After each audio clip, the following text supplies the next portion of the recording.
Assalamualaikum, hai semuanya, kembali lagi bersama aku Putri Salsabila.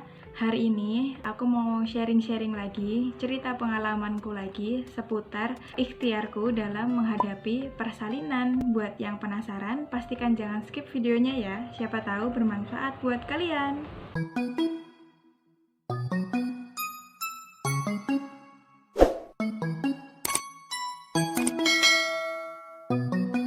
Oke, pasti banyak banget di luar sana yang lagi hamil, khususnya calon ibu baru gitu ya, calon mama muda, itu ngerasain deg-degan gitu, cemas, khawatir, bisa nggak ya nanti aku melahirkan gitu, bisa nggak ya nanti aku menghadapi nikmatnya kontraksi gitu. Itu hal wajar, itu perasaan wajar, semua ibu pasti pernah di posisi itu, dan semua ibu pasti pernah merasakan kekhawatiran itu, kecemasan itu. Contohnya aku sendiri kemarin juga ngerasain ketakutan itu. Tapi aku mikir-mikir lagi, daripada aku berfokus sama ketakutannya yang bikin malah aku semakin down gitu ya. Mending aku memberdayakan diriku, mengoptimalkan segala cara gitu untuk mempersiapkan proses persalinan nanti gitu, supaya persalinanku nanti tuh bisa lancar, bisa mudah.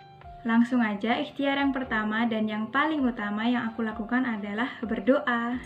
Jadi kemarin itu saking takutnya aku menghadapi proses persalinan gitu ya, namanya baru pertama, itu buat aku jadi makin sering banget untuk berdoa. Aku memohon sama Allah, aku meminta supaya persalinanku itu nanti dilancarkan selancar-lancarnya, dilicinkan selicin-licinnya, dan dimudahkan semudah-mudahnya.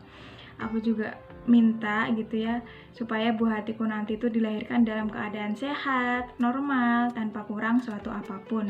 Pokoknya semua hal-hal baik aku curahkan di dalam doa. Karena aku yakin Allah pasti ada, Allah pasti mendengar kita, dan Allah pasti bantu kita. Sesungguhnya semaksimal apapun usahanya, tanpa dibarengi doa, itu nggak ada artinya. Ikhtiar yang kedua yang aku lakukan adalah jalan pagi.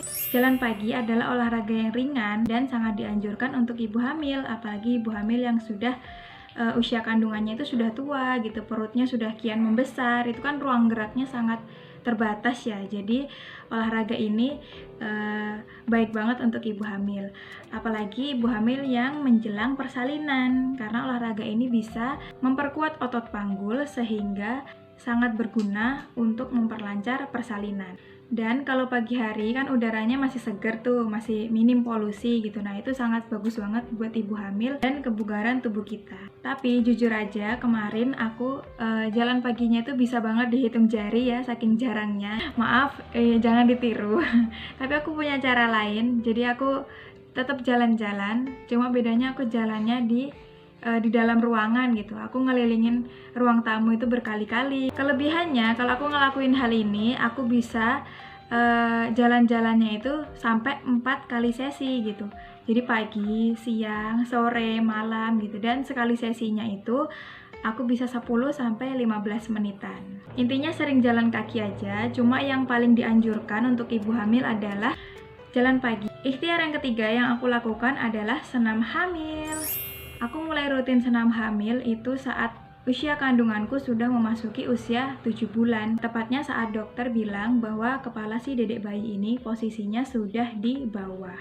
Sebenarnya pengen banget gitu ngumpul-ngumpul sama ibu hamil lainnya gitu, kita senam hamil bareng gitu. Tapi apa boleh buat, keadaan lagi pandemi gini kan. Jadi ikhtiarnya aku senam hamil sendiri di rumah. Dengan modal nonton video di YouTube gitu ya, aku mengikuti gerakannya pelan-pelan aja semampu kita. Kalau bisa coba cari gerakan yang simple, aman, dan nyaman buat diri kita. Kita harus lebih hati-hati karena di sini kita nggak didampingi sama ahlinya gitu. Kita senam sendiri. Aku pribadi kemarin praktekin senam hamil yang ada di YouTube channelnya Kriwi Life dengan bidan Oni Kristi, dan channel YouTube-nya Parent Talk ID dengan bidan Mila. Menurutku gerakannya itu simple banget dan mudah banget untuk kita ikutin. Aku senam hamil sehari tuh 1 kali aja, cuma rutin dari usia 7 bulan tuh pasti senam gitu.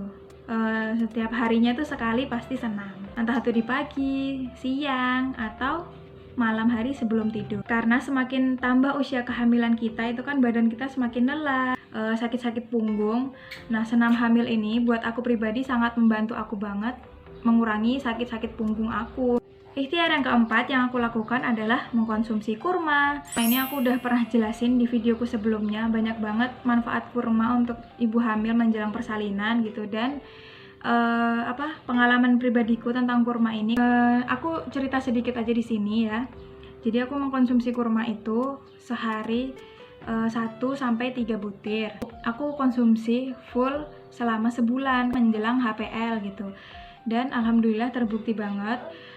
Pas lahiran itu aku proses pembukaannya itu cepat banget, kayak nggak dikasih jeda gitu. Jadi mungkin 1 menit sekali kontraksi atau bahkan kurang, pokoknya cepet banget. Dan 4 jam aja di rumah sakit, alhamdulillah anak aku lahir normal, sehat. Nah, aku kasih tahu juga di sini manfaat kurma untuk ibu hamil menjelang persalinan itu ada 4. Menyuplai hormon oksitoksin secara alami sehingga mempercepat persalinan. Terus juga mempercepat proses bukaan, ketuban tidak mudah pecah, dan jalannya persalinan lebih lancar. Jadi nggak ada salahnya kita untuk ikhtiar mengkonsumsi kurma gitu untuk induksi alami. Ikhtiar yang kelima yang aku lakukan adalah mencari ilmu sebanyak-banyaknya gitu. Entah dari akun-akun informatif atau dari aplikasi-aplikasi hamil gitu. Nah, aku pribadi kemarin selalu mantengin akunnya bidan kita. Kalian pasti tahu kan? Bidan Yesi. Nah, sama Gria Bunda Sehat. Pokoknya semua akun-akun yang membahas seputar kehamilan dan persalinan aku sering scroll, aku sering kepo-kepoin gitu sambil rebahan gitu, karena kan bumil kebanyakan magernya gitu ya. Dan aku juga download aplikasi namanya The Asian Parents. Itu aku download, alhamdulillah itu sangat membantu banget. Di situ banyak banget pengetahuan tentang kehamilan, tentang persalinan, tentang anak, tentang pokoknya ada MPASI juga, terus juga finansial, pernikahan. Terus di aplikasi hamil itu ada juga forum untuk ibu-ibu. Kadang mereka itu juga sharing-sharing tentang pengalaman mereka gitu. Jadi untuk pembelajaran gitu loh, untuk pengetahuan. Siapa tahu nanti kedepannya kita ngalamin hal yang kayak gini juga. Berbekal sedini mungkin gitu, jadi biar nggak bingung nanti pas kita mengalami hal tersebut. Ikhtiar yang keenam yang aku lakukan adalah squat. Yang belum tahu gerakan squat itu gerakan yang dari jongkok, berdiri, terus jongkok lagi, berdiri lagi. Manfaatnya untuk meningkatkan kekuatan otot panggul, terus juga mencegah sakit punggung dan panggul, dan membantu bayi agar segera turun ke area panggul. Aku kemarin melakukan ikhtiar ini semampuku, sekuatku, karena aku udah engap banget. Karena aku ngelakuin ikhtiar ini itu udah deket banget sama HPL. Mungkin di bulan ke-8, jalan ke-9. Nah, jadi caranya aku nyicil setelah selesai sholat fardu itu aku 5 kali squat. Jadi perharinya aku bisa squat sampai 25 kali. Dan di detik-detik mau persalinan gitu, malamnya sebelum besoknya aku persalinan, itu aku masih bisa ngelakuin olahraga ini. Ikhtiar yang ketujuh atau yang terakhir adalah atur mindset kita dan selalu berpikiran positif. Untuk pengalaman pertama melahirkan itu pasti ada rasa takut, ditambah rasa penasaran, nggak sabar, itu bercampur ya, saling beradu gitu. Nah, saat itu terjadi, usahakan kita meminimalkan rasa takutnya dan yakin bahwa kita itu mampu. Ketika kontraksi juga usahakan tidak berfokus sama rasa sakitnya, tapi kita berfokus pada anak kita supaya kita bisa lebih tenang gitu. Meskipun mungkin di lapangan berbeda ya sama yang teori yang sudah ada, tapi sebisa mungkin afirmasikan diri kita bahwa rasa sakit yang kita rasakan ini adalah semata-mata itu dorongan cinta gitu, gelombang cinta gitu dari anak kita.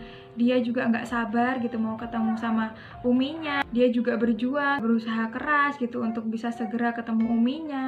Jadi kita juga harus membantu si anak kita ini dengan cara kita merilekskan tubuh kita gitu, sabar ketika kontraksinya itu datang. Biarkan rasa sakitnya itu berjalan, kita nikmatin gitu, dan rasa sakit ini pasti nanti akan berakhir. Pokoknya pikirkan aja sebentar lagi kita akan ketemu anak kita gitu, biar kita itu lebih rileks gitu, lebih sabar saat terjadi kontraksi. Oke, itu tadi sharing-sharing pengalaman dari aku. Harapannya semoga bermanfaat buat kalian. Terima kasih buat kalian yang sempatkan nonton dan nggak skip sampai akhir. Jangan lupa tinggalkan like buat aku dan komen, share ke semua sosial media yang kalian punya. Jangan lupa juga subscribe biar aku tambah semangat lagi bikin videonya. Sampai jumpa di videoku selanjutnya. Wassalamualaikum warahmatullahi wabarakatuh.